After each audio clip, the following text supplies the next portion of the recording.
अयोध्या में भगवान राम की प्राण प्रतिष्ठा के साथ ही लोगों की दिलचस्पी यहाँ काफी ज्यादा बढ़ गई है। अगर आप भी अयोध्या आना चाहते हैं तो आपके मन में सवाल उठ रहा होगा कि आखिर कहाँ जाएं, कहाँ पूजा अर्चना करें, कहाँ शॉपिंग की बेहतर जगह है, कहाँ घूमने फिरने की जगह है, रुकने का क्या इंतजाम रहेगा। तो ये सारे सवालों का जवाब हम आपको देने वाले हैं अयोध्या के इसी शहर से। आइए हमारे साथ चलते हैं अयोध्या घूमने।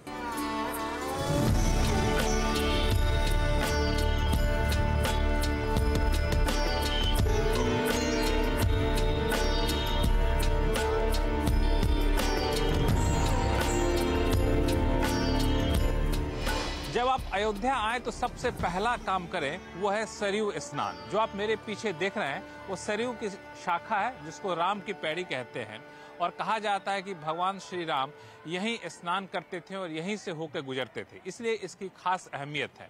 और यही वजह है कि लोग यहाँ पे अलग अलग मौके पर, खासतौर से पूर्णिमा के मौके पर स्नान करने आते हैं और उसके बाद ही यहाँ से आगे बढ़ते हैं। क्या अहमियत है समझेंगे यहाँ के स्वामी जी। स्वामी जी, राम की पैड़ी पर स्नान करने की अहमियत क्या है? लाख बरस काशी बसे और कोट अरब मथुरा और एक निमिष सरजू बसे तुले न तुलसीदास।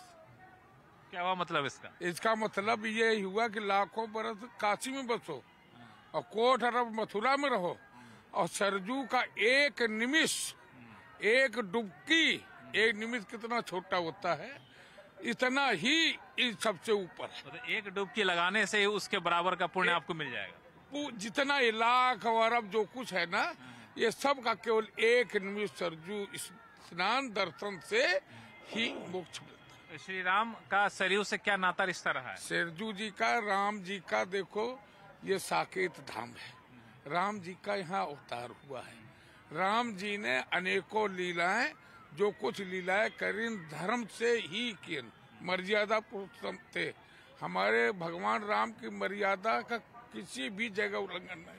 आपने जो कहा कि कई सारे धाम पे आप रहे, उसके बराबर का पुण्य सिर्फ आपको सरयू स्नान में एक डुबकी से ही मिल जाता है। जी, जी। और एक पौराणिक मान्यता ये भी है कि जब लक्ष्मण ने कहा था श्री राम से कि मुझे सभी धर्म स्थलों का यात्रा करनी है, तो श्री राम ने कहा कि आप अगर एक बार यहाँ डुबकी लगा लेंगे, सूर्योदय से पहले आप डुबकी लगा लेंगे तो सभी धर्म स्थलों की यात्रा के बराबर यहाँ पे हो जाएगी, आपको पुण्य मिल जाएगी। तो ये अहमियत कितना है सरयू स्नान का यहाँ पे? ये इससे ये पता चलता है कि प्रभु श्री राम की जब स्वयं की वाणी ऐसी है तो इससे पता चलता है कि सरयू सर्वश्रेष्ठ है। वैसे जहाँ भी जिन तीर्थों में आप जाते हैं तो जिन नदियों का आप वर्णन करते हैं उन नदियों को सबसे सुंदर बताया जाता है हर तीर्थ में। तो अब चूंकि अयोध्या श्री राम जन्मभूमि है, उनकी नगरी है और त्रेता द्वापर सतयुग से पूर्ण रही है, अवध रही है, कोई जीत नहीं सकता था इसको।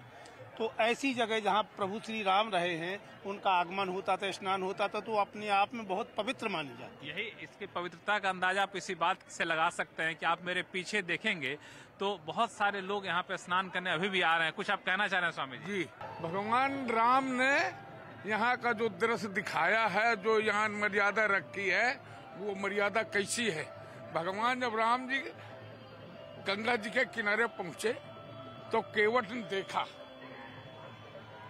कि जो निषाद राज था उसने बुलाया, अरे सुन भैया केवटिया, आज देख तोरे घाट पर कौन कौन आया है। तो केवट दौड़ पड़ा, बड़ा प्रेम में आई थे और आके जब देखा वहाँ तीनों मूर्ति खड़ी तो केवट, राम सीता की मूर्ति, केवट हाँ एकदम की बेहल, हमने तो इन्हें कहीं देखा, जैसे आज हमने आपको देखा है और दूसरी जगह कहीं मिल जाए तो पहचानेंगे, थोड़ा देर लगे, लेकिन केवट ने पहचाना। तब कहा अच्छा आप वही हैं क्षीर सागर, त्रह तीन में नाप लिए, तीन लोक भगवान और नाव बिना व्याकुल खड़े सोई कृपा निधान।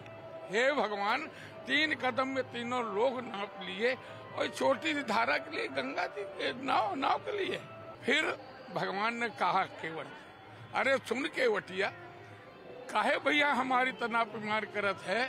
आज का जमाना होता तो मुड़ पर बैठा लेते, लेकिन सीता जी तो केवट ने क्या कहा कि नाथ कहाव जो संग है नारी और अति कोमल मिथिलेश कुमारी, तो सिय उठाए गोद लई लेते और इतते जाए उते कर देते और कर गही लखन लगौते पारा और उतर जाते गंगा की धार।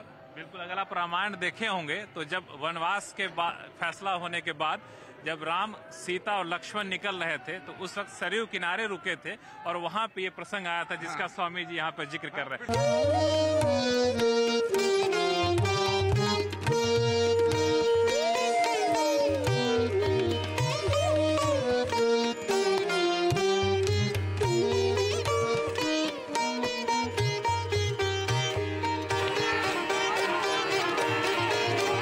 लखनऊ से कुछ लोग हमारे